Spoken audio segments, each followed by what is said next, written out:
எல்லாரும் நல்லா இருக்கீங்களா? காட்டு ராஜாவை பார்க்க போலாமாங்க? அங்கே உள்ள என்ட்ரானோனே செவுத்துலலாம் சைடில் வார்லி ஆர்ட்ஸ் தான் பண்ணி வச்சுருந்தாங்க.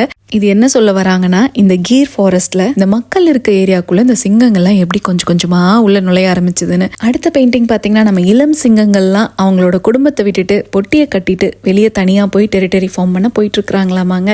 அப்புறம் நம்ம துர்கா தேவியுமே இங்கே இருந்தாங்க. இதெல்லாம் நல்லா தாங்க இருந்தது. நம்ம வந்த வேலையை இந்த காட்டு ராஜாவை பார்க்கறதுக்கு தாங்க. ராணி கூட சேர்ந்து ஜாலியாக தூங்கிட்டு இருக்கிறாரு. சரி லைட்டாக அசைவு இருக்கே, எந்திரிச்சிருவாருன்னு பார்த்தாங்க. கும்பகர்ணா தோற்று போயிடுவாரட்டிருக்கு. இங்கேயும் ஏமாத்தந்தாங்க. அப்படியே வெளியே வந்தால் இங்கே பாருங்கள், அப்படியே நம்ம ஊர் கடை செட்டப்லாம் போட்டிருந்தாங்க. இங்கே செப்பல் கடை வச்சுருந்தாங்க. மாடு பார்த்திங்கன்னா அப்படியே ரோட்டில் மேய்தாமாங்க. அடுத்தது பார்த்திங்கன்னா வளையல் கடைங்க. வளையல் கடையில் நம்ம ஹனுமன்ஜி இருந்தார். அடுத்தது நம்ம கணேஷாஜி இருந்தார். அப்புறம் இங்கே பாருங்கள் சீமாறு வச்சுருக்காங்கங்க. ஸோ நம்ம ஊரில் இப்போ அது தோசைக்கலுக்கு பயன்படுத்திகிட்ருக்குறாங்க. ஸோ இது எல்லாம் வேடிக்கை பார்த்துட்டு இந்த பக்கம் வந்தாங்க. நம்ம டெய்லர் கடை உள்ளே பாருங்கள் மெட்டீரியல்ஸ் கூட வச்சுருக்குறாங்க. அப்படியே அந்த பக்கம் பார்த்திங்கன்னா பார்பர் கடை செட்டப்பும் வச்சுருந்தாங்க. இந்தியா ஃபீல் கொண்டு வராங்களாமாங்க. நல்லா தான் இருந்தது. அடுத்தது நம்ம பூச்சிகள் செக்ஷன் போனாங்க. நம்ம வெட்டுக்கிளி தான்.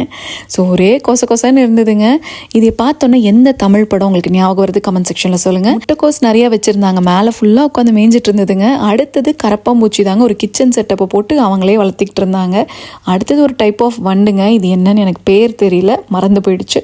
அடுத்ததாக வரவங்க எங்கே இருக்காங்கன்னு கண்டுபிடிங்க. நான் ஜூம் பண்ணி காட்டிட்டேன். ஸ்டிக் இன்செக்ட் தாங்க. ஸோ தெரிஞ்சிருக்கும்னு நினைக்கிறேன். இது நம்ம எல்லாத்துக்கும் தெரிஞ்ச ட்ரெயின் பூச்சி தாங்க. அடுத்ததாக வருது பார்த்தீங்கன்னா ஹிஸ்ஸிங் காக்ரோச். இதில் ஒன்று வெள்ளை கலரில் பார்த்தேங்க. ஒன்று குட்டியாக இருக்கணும், இல்லாட்டி வந்து இதோட அவுட்டர் ஸ்ட்ரக்சரை வந்து அப்படியே உதுத்து விட்டுட்டு அது பல மணி நேரம் கழிச்சு திருப்பி ஹார்ட் ஆகுமா. அது பேர் மோல்ட்டிங்னு ஒரு ப்ராசஸ்ங்க. ஸோ அதாக கூட இருக்கலாம். அடுத்து இந்த மண்ணு கீழே குட்டி குட்டியாக வெள்ளை வெள்ளையாக தெரியுது இல்லைங்க, அது இந்த அழகான வண்டோட குட்டிகளாமாங்க. மண்ணுக்குள்ளே போய் முட்டை வச்சுட்டு வந்துருமாமா. இது ஃபுல்லாக அந்த கிளாஸ் இருந்தனால நம்மளால இதை பார்க்க முடிஞ்சதுங்க. அடுத்தது பார்த்தீங்கன்னா குட்டி குட்டியான ஷ்ரிம்ஸ் பார்க்க க்யூட்டாக இருந்தது. அடுத்தது நம்ம ஸ்பைடர் இருக்க ஏரியாவுக்கு தான் போகிறோம். இது என்ன பாத்டப்போட விளம்பரமாக நீங்கள் நினைக்கலாம். அப்படியெல்லாம் இல்லைங்க. ஸ்பைடர் இருந்தால் பார்த்தா மேலே ஜூம் பண்ணி பார்த்தா ஒரு ஸ்பைடர் இருந்தாங்க. அப்புறம் பெரிய ஸ்பைடரும் வச்சுருந்தாங்க. அப்படியே லைவாக ஸ்பைடர்ஸ் இருக்குங்க. நம்ம அந்த ஏரியாக்குள்ளே தான் போகிறோம். ஸோ நம்ம தலை மேலே ஃபுல்லாக அந்த வெப் இருக்கும். அதில் பெரிய பெரிய ஸ்பைடர்ஸ் இருக்குங்க. தீரன் குட்டிக்கு கொஞ்சம் இந்த ஸ்பைடர்ஸ் பார்த்தா பயம். ஆனால் குட்டி பையன் என் கூட தாங்க இருந்தான். என் கூடயே தெரியாமல் நடந்து வந்துட்டாங்க. வந்துட்டு இந்த மேலே ஸ்பைடர்ஸ் எல்லாம் பார்த்த உடனே தலையை வந்து தட்டிக்கிட்டே வர ஆரம்பிச்சிட்டான். மேலே ஊறுற மாதிரி ஃபீல் ஆகிடுச்சாட்டிருக்கு. சரி போலாங்கன்னுட்டு வெளியே கூட்டிகிட்டு வந்தாச்சுங்க. நாளைக்கு பட்டாம்பூச்சிகளை பார்க்க தயாராகுங்க. தேங்க்ஸ் ஃபார் வாட்சிங்.